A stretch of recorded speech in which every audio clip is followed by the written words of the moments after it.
Have you ever wondered why some graduates seem to land jobs straight out of university while others actually struggle for months, even for years? It's not just about the grades and the qualifications. The truth is, the world of work plays by a different set of rules, and today I'm breaking down exactly what you need to know to play the game right. Top of the morning, everyone. My name is Tshidi and I'm back with another video. If you're a recent graduate or you're just about to graduate, whether you've just completed your diploma, your degree, master's, a PhD, this one is definitely for you. By the end of this video, you'll know the top skills, the habits, strategies that actually set successful graduates apart in today's competitive job market. The first thing that you need to think about is the mindset change from being a student to actually a professional. Let's start with one of the most overlooked but very powerful changes that you need to actually think about, which is your mindset. At university, you are rewarded for mostly individual performance. And yes, there are some cases where you actually do teamwork, but in the workplace, collaboration, accountability, and communications are the real currency. So here's a quick tip for those people that might be thinking, how do I then transition? Think of yourself as a problem solver.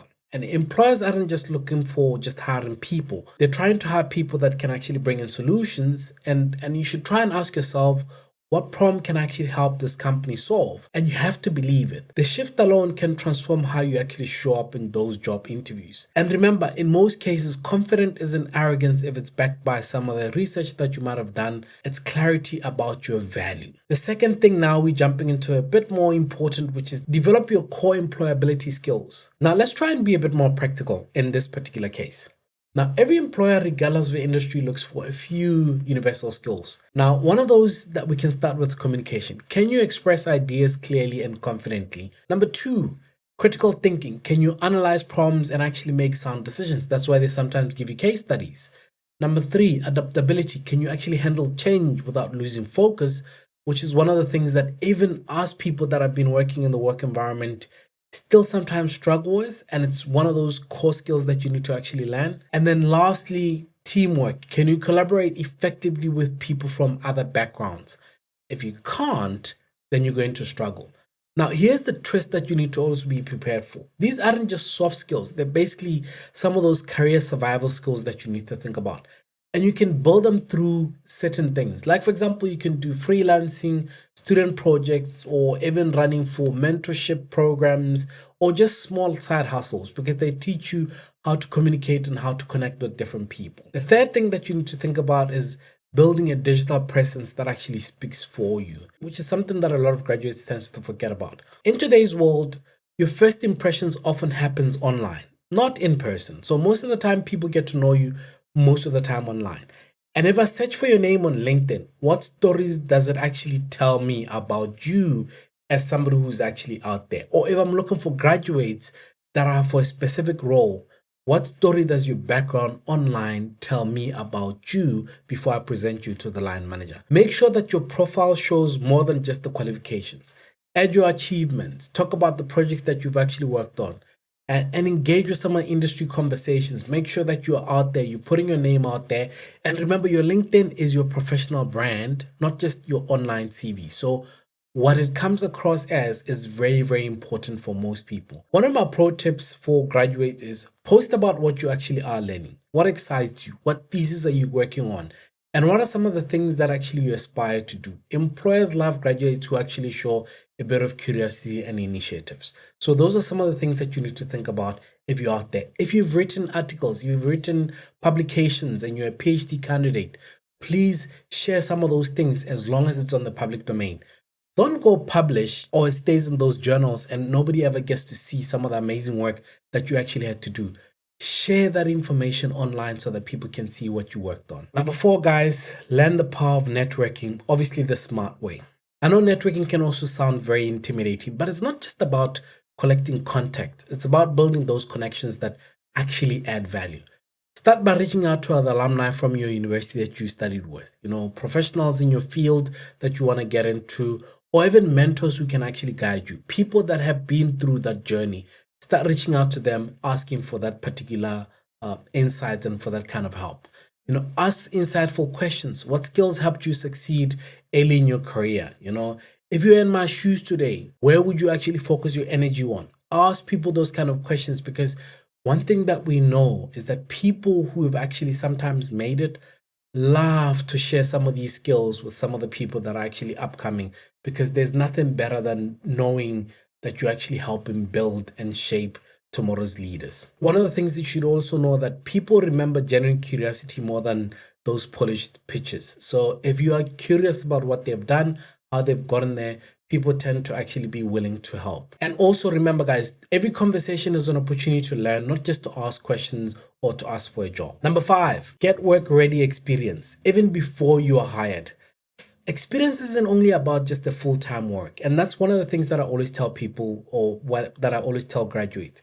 Internships, part-time roles, volunteering, projects, collaborations, whether you're volunteering in your mosque, your church, whatever it is, employers are looking for graduates who applied themselves and who are actually learning as they go throughout that journey. So if opportunities are limited and you know the competition is tough, create your own. Offer skills to small businesses, NGOs, startups. You'll be amazed at how much confidence you gain when you turn your knowledge into actions and you help those small businesses. You're doing your PhD in business management, or you're doing a PhD in this. Help those people who are coming up, because you've got the theory but not the practical side. And it helps boost your ability to be able to speak about what you're capable of if you share some of those skills that you might have. Number 6, guys. This one was one of the ones that I spoke about in my last video, which is emotional intelligence is your hidden advantage. Here's something that most people actually miss out. Technical knowledge gets you in the door. It's beautiful. You're able to get into the door. But emotional intelligence keeps you in the room. Learn how to read the room, manage the feedback, handle pressure gracefully. The workplace is full of different personalities. It's full of deadlines and challenges, and the ability to stay calm and constructive will always make you stand out, even with some of the peers that you might have been with where you guys are both doing internships. If you have the right EQ or the emotional intelligence, in most cases you'll always be able to stand out. Number 7, never stop learning. The degree gets you started, but continuous learning also keeps you growing.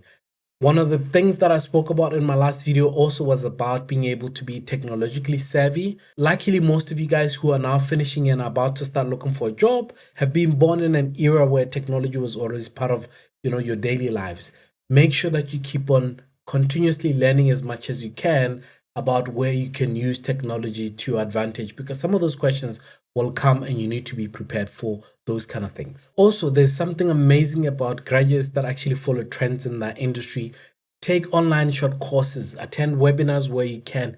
Keep upgrading what you've also learned, because employers value that curiosity, because in the interviews, you can always bring some of the things that you might have learned that are new, that are trending, that you want to understand how the business is actually managing those. The moment you stop learning, you actually stop leading and stop growing in your field that you want to get into as a graduate. And then number 8 is the reality check. Resilience matters, guys. The truth is you will face a lot of rejections. There's going to be a lot of setbacks. There's going to be moments of self-doubts where you're thinking, why am I even doing this?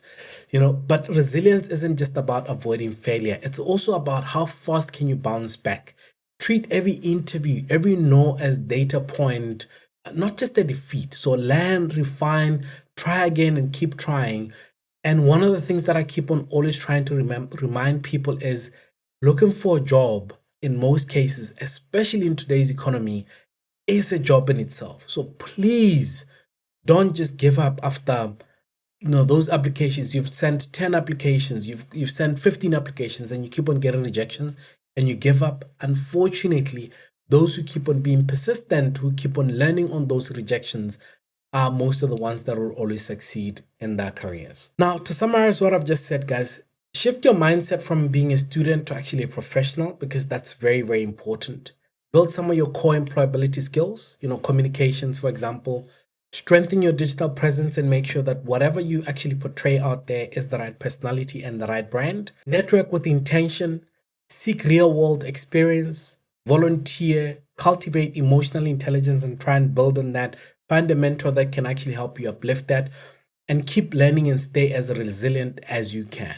And I challenge you guys to pick one of these things, today, and go focus a bit more on for the next 2 weeks, because the world of work isn't waiting for perfection. It's waiting for somebody who's normally prepared to take on everything that comes their way. If you found these tips helpful, please don't forget to share, don't forget to subscribe for more content that's designed to help you navigate your career path with a lot of ease. Until we meet again in the next video, peace.